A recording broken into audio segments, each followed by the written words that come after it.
Baik, Bapak Ibu, Pak Eko, nanti kita lakukan screening TBC dulu ya.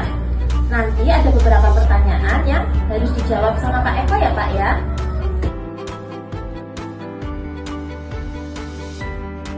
Ini setelah dilakukan screening, Pak Eko itu masuk ke dalam kategori terduga TBC.